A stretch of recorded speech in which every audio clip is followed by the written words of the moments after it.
Hello friends, आज का हमारा टॉपिक है लॉरेंज ट्रांसफॉर्मेशन। ठीक है, तो आज हम जानेंगे लॉरेंज का ट्रांसफॉर्मेशन क्या होता है। देखिए क्या होता है कि सबसे पहले जो ट्रांसफॉर्मेशन दिया था वो गैलीलियन ने दिया था। गैलीलियन नामक वैज्ञानिक ने ट्रांसफॉर्मेशन दिया था। तो क्या था, गैलीलियन के ट्रांसफॉर्मेशन में कुछ करेक्शन था जिसे लॉरेंज ने क्या किया, दूर कर दिया। तो उसे जब दूर करके मॉडिफाइड गैलीलियन ट्रांसफॉर्मेशन हमें मिला तो उसे हमने बोला लॉरेंज ट्रांसफॉर्मेशन। ठीक है, तो देखिए क्या होता है लॉरेंज ट्रांसफॉर्मेशन। हमने आपको गैलीलियन ट्रांसफॉर्मेशन पढ़ाया हुआ है, अब वहां से गैलीलियन ट्रांसफॉर्मेशन पढ़ सकते हैं। ठीक है, तो चलिए देखते हैं यहाँ पे हमारा क्या होता है। दो फ्रेम होते हैं हमारे, एक फ्रेम होता है एस और दूसरा फ्रेम होता है एस डैश। एस फ्रेम की ये एक्स एक्सिस है, ये वाई एक्सिस और ये जेड एक्सिस है। ठीक है, और ये जो हमारा एस डैश फ्रेम है उसकी एक्स एक्सिस ये है, वाई एक्सिस ये है, जेड एक्सिस ये है, जिसे हमने एक्स डैश, वाई डैश और जेड डैश से रिप्रेजेंट किया है। ठीक है, इस जो हमारा एस फ्रेम है उसका ओरिजिन ओ है, ओरिजिन बोल लीजिए या ऑब्जर्वर बोल लीजिए। ठीक है, और दूसरा जो हमारा फ्रेम है एस डैश, उसका जो ओरिजिन है ओ डैश है या ऑब्जर्वर ओ डैश है। ठीक है, जो हमारा एस फ्रेम है वो स्टेशनरी है, रुका हुआ है। ठीक है, जबकि जो हमारा एस डैश फ्रेम है वो वी वेलोसिटी से, वी कांस्टेंट वेलोसिटी से मूव करता है। ठीक है, अब देखिए हमने मान लिया हुआ है एक पॉइंट हमारा पी है यहाँ पे।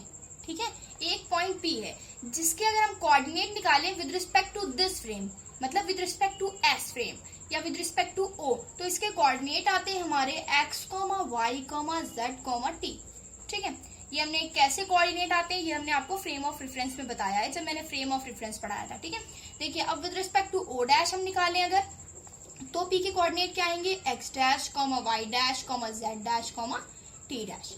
ठीक है, तो अब मान लीजिए इतना हो गया आपका। मान लीजिए फर्स्ट क्या है, आपके दोनों फ्रेम क्या है, एक ही पोजीशन पे है। ठीक है, मान लीजिए टाइम जब फर्स्ट कंडीशन थी, टाइम जब हमारा मान लीजिए टी था, पहले टी था, जब टाइम टी था हमारा तो दोनों फ्रेम हमारे क्या थे, एक ही पोजीशन पे थे। ये फ्रेम भी इसके ऊपर ही रखा हुआ था। ठीक है, तो क्या किया हमने, एक लाइट प्रोड्यूस की, लाइट रे प्रोड्यूस की। तो लाइट रे जब हमारी प्रोड्यूस हुई, लाइट रे मान लीजिए टी सेकेंड पे हमारी T1 जब हमारा टी था टाइम, तो दोनों फ्रेम एक ही पोजीशन पे थे, लगे हमारी लाइट रे प्रोड्यूस हो गई। ठीक है, ये लाइट रे जैसे ही हमने प्रोड्यूस किया तो दोनों हमारे फ्रेम एक जगह पे थे, तो हम कह सकते हैं हमने O या O डैश दोनों से ही, दोनों के ओरिजिन से ही हमने क्या किया, लाइट रे को प्रोड्यूस किया। ठीक, तो लाइट रे हमारी जब तक P पॉइंट तक पहुंची, जब तक P पॉइंट तक पहुंची तो मान लीजिए टाइम क्या होगा, मतलब T2 टाइम कितना हो गया, T डैश हो गया। ठीक, जब हमारी लाइट रे P पॉइंट तक पहुंची, कुछ समय लगेगा हमारी लाइट रे को P पॉइंट तक पहुंचने में।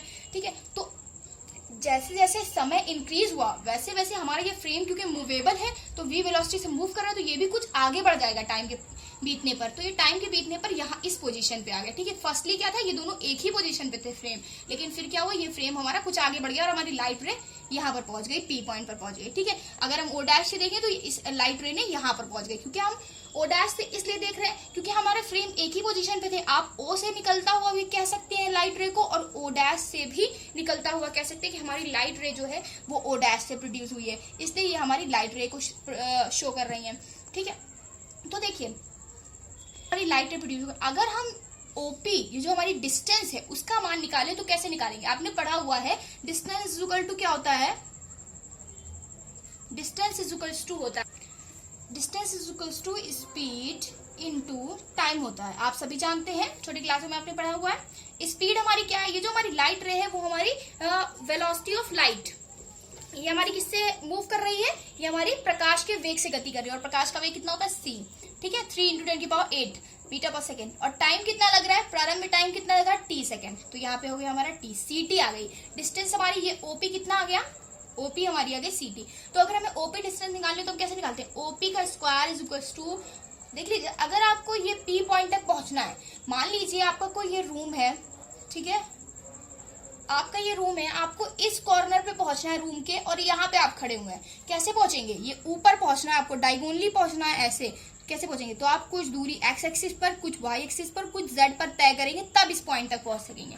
ठीक है, तो उसी तरह से ये डिस्टेंस अगर हमें निकालनी है तो कुछ एक्स एक्सिस पर चलना पड़ेगा, कुछ वाई एक्सिस पर, कुछ जेड पर, तो हम पी पॉइंट तक पहुंच सकेंगे। ठीक है, तो मान लीजिए ओपी स्क्वायर हमारा क्या हो गया, एक्स स्क्वायर एक्स एक्सिस पे चला, y square z y axis पे चला, जेड स्क्वायर जेड एक्सिस पे, तो ये हो गए। ठीक है, ओपी की वैल्यू क्या है, सीटी, तो ये सीटी का स्क्वायर हो जाएगा, ct का square is equal to x square plus y square plus z square. अब हम इसको इधर ले आएंगे। ठीक है, x square plus y square plus z square minus c square t square is equal to 0। ये हो गई हमारी इक्वेशन नंबर फर्स्ट। ठीक है, अब देखिए सेकेंड केस क्या होगा। सेकेंड केस अगर हम देखें तो सिमिलरली अगर हम ये डिस्टेंस निकाल लें, अगर हमें ये distance with respect to O निकाल लिया हमने, ओ से पी तक की डिस्टेंस, तो देखिए ओ डैश पी की वैल्यू निकालते हैं हम लोग। ओ डैश पी का whole square, O dash P का होल स्क्वायर कितना हो जाएगा, एक्स डैश का स्क्वायर, वाई डैश का स्क्वायर, जेड डैश का स्क्वायर, जैसे हमने ऊपर निकाला हुआ है। ठीक है, वाई डैश का स्क्वायर प्लस जेड डैश का स्क्वायर। ठीक है, ओ डैश पी की वैल्यू कितनी आ जाएगी, टाइम हमारा सिर्फ चेंज हो जाएगा, वेलोसिटी तो सेम होगी क्योंकि ये लाइट की वेलोसिटी है, और टाइम हो जाएगा टी डैश। ठीक है, तो ये आ जाएगा सी स्क्वायर टी डैश का square is equals to x dash का स्क्वायर प्लस वाई डैश का स्क्वायर प्लस जेड डैश का स्क्वायर। अब हम इसको इधर ले जाएंगे। ठीक है, एक्स डैश का स्क्वायर प्लस वाई डैश का स्क्वायर प्लस जेड डैश का square minus c square t dash का स्क्वायर इज इक्वल टू 0। ये हमारी हो गई इक्वेशन नंबर 2। ठीक है, देखिए दोनों इक्वेशन हमारी 0 के इक्वल है, तो हम इन्हें एक दूसरे के बराबर कर सकते हैं। तो चलिए देखिए क्या आएगा। हमने इक्वेशन फर्स्ट और इक्वेशन सेकंड को क्या किया, इक्वल कर लिया। ठीक, तो हमने इसे क्या मान लिया, इक्वेशन नंबर थर्ड मान लिया। ठीक है, इक्वेशन नंबर थर्ड ही हमारी आ गई। अब देखते हैं गैलीलियन ने क्या बताया था। आप जानते हो गैलीलियन ने क्या बताया था। देखिए गैलीलियन ने बताया था, गैलीलियन का जो ट्रांसफॉर्मेशन मैंने आपको बताया हुआ, उसमें मैंने प्रूव किया था x dash is equal to x minus v t, y dash is equal to y, z dash is equal to z and t dash is equal to t. ठीक है, ये था हमारा गैलीलियन का ट्रांसफॉर्मेशन। अब देखिए लॉरेंस ने क्या किया। देखिए लॉरेंस ने क्या किया, लॉरेंस ने कहा x dash is equal to इतना नहीं होगा, x dash is equal to x dash x minus v t into gamma, इसके मल्टीप्लाई में गामा भी होगा। ठीक है, और उन्होंने कहा y dash is equal to y हुई होगा, z dash is equal to z and t dash is equal to t plus alpha x into gamma, ये होगा। मतलब लॉरेंस ने क्या किया, गामा और अल्फा ये दो अननोन कांस्टेंट को ऐड कर दिया, इसमें मल्टीप्लाई करा के और इसमें अल्फा एक्स ऐड करा के और गामा मल्टीप्लाई करा के, और उन्होंने बोला कि अगर गैलीलियन का ट्रांसफॉर्मेशन ठीक है तो गामा की वैल्यू फिर 1 आ जाए और अल्फा की वैल्यू 0 आ जाए। देखिए अगर गामा की वैल्यू 1 आएगी तो एक्स माइनस वी टी आ जाएगा, यही हो जाएगा। ठीक है, अगर अल्फा की वैल्यू 0 आती है तो देखिए अल्फा 0 हो जाएगा, गामा 1 हो जाएगा, तो टी आ जाएगा, t dash is equal to, तो वही चीज आ जाएगी गैलीलियन का ट्रांसफॉर्मेशन। तो लॉरेंस ने कहा अगर गैलीलियन का ट्रांसफॉर्मेशन सही है तो ये आ जाना चाहिए, इतनी वैल्यू। ठीक है, तो चलिए फिर हम सॉल्व करते हैं। अगर गामा और अल्फा की वैल्यू इतनी आ जाती है सॉल्व करने पर तो गैलीलियन का ट्रांसफॉर्मेशन सही है। ठीक है, तो चलिए देखते हैं, लॉरेंस के अकॉर्डिंग चलते हैं और फिर देखते हैं। ये इक्वेशन थर्ड में हम x dash y dash z dash और टी डैश की वैल्यू पुट करेंगे। ठीक है, तो चलिए ये इस पार्ट पे हम वैल्यू पुट करेंगे और इस पार्ट को हम ऐसे ही रहने देंगे। ठीक है, तो चलिए एक्स डैश की वैल्यू दे रखा है x minus v t into gamma, रख दिया हमने एक्स माइनस वी टी, यहाँ पे लिख दिए from equation third x minus v t into gamma रख दिया। ठीक है, एक्स स्क्वायर है इसलिए एक्स डैश का स्क्वायर है इसलिए इसमें स्क्वायर लगा दिया। ठीक है, अब है y dash is equal to y, तो वाई का square, z dash is equal to z, तो जेड का square minus c square t dash का square, c square t dash is equal to क्या दे रखा है, टी प्लस अल्फा एक्स का whole square into gamma square. ठीक, is equal to, अब ये इतना पार्ट ऐसे ही उतार ले, similar x square plus y square plus z square minus c square t square. ठीक है, अब देखिए वाई स्क्वायर जेड स्क्वायर तो ऐसे ही कट जाएगा। ठीक है, दोनों साइड कट गया। अब बचा हमारा ये पोर्शन, देखिए एक्स माइनस वी टी का whole square into gamma square minus c square t plus alpha x का whole square into gamma square is equal to x square minus c square t square. ठीक है, अब इसे आप खोल के solve करें और किसके फॉर्म में बना लें, एक्स स्क्वायर का कोफिशिएंट टी स्क्वायर और 2xt के कोफिशिएंट के फॉर्म में इस इक्वेशन को बना लें। ठीक है, तो देखिए क्या आएगी हमारी इक्वेशन। तो हमें इनके कोफिशिएंट में ये इक्वेशन लानी, तो चलिए कैसे सॉल्व करते हैं देखते हैं। ठीक है, थोड़ा टफ है क्योंकि लॉरेंस ट्रांसफॉर्मेशन काफी सारी कैलकुलेशन है, इसलिए आप थोड़ा अच्छे से समझें। चलिए देखते हैं, इसको सॉल्व करते हैं। देखिए अब इसका हमने स्क्वायर ए माइनस बी का होल स्क्वायर का फॉर्मूला देखिए, x square plus y square minus 2ab, sorry x square a square plus b square minus 2ab होता है, तो 2ab हो गया। ठीक, और ये हमारा गामा इसके मल्टीप्लाई में है, गामा स्क्वायर, सी स्क्वायर ऐसे ही रहने दिया, ए प्लस बी का होल स्क्वायर, तो a square plus b square plus 2ab। ठीक है। गामा स्क्वायर इसके मल्टीप्लाई में, गामा स्क्वायर ऐसे ही रहने दिया, ठीक है। इज इक्वल्स टू आ गया हमारा x square minus c square t square. इस पार्ट को हम कुछ भी नहीं करेंगे, वैसे ही रहने देंगे, ठीक है। अब चलिए गामा स्क्वायर का अंदर मल्टीप्लाई कर लेते हैं। आप अगर गामा स्क्वायर का देखिए, इसमें भी गामा स्क्वायर है, इसमें भी गामा स्क्वायर ना करें मल्टीप्लाई, हमें किसका कोफिशिएंट लाना है, एक्स स्क्वायर का, टी स्क्वायर का, 2xt का। तो देखिए एक्स स्क्वायर यहाँ पे है और कहीं पे है एक, यहाँ पे एक्स स्क्वायर है हमारा, ठीक है। तो इन दोनों में से अगर हम एक्स स्क्वायर कॉमन करें तो देखिए क्या आएगा। मान लीजिए एक्स स्क्वायर आपने कॉमन कर लिया, तो यहाँ पे क्या बचेगा, 1 प्लस बचेगा, सॉरी ये माइनस का है तो अंदर जाएगा, माइनस का मल्टीप्लाई हो जाएगा, तो ये आ गया हमारा माइनस का, ठीक है। माइनस का आ गया, ये हमारा क्या है, अल्फा स्क्वायर एक्स स्क्वायर, तो क्या बचेगा हमारा अल्फा स्क्वायर।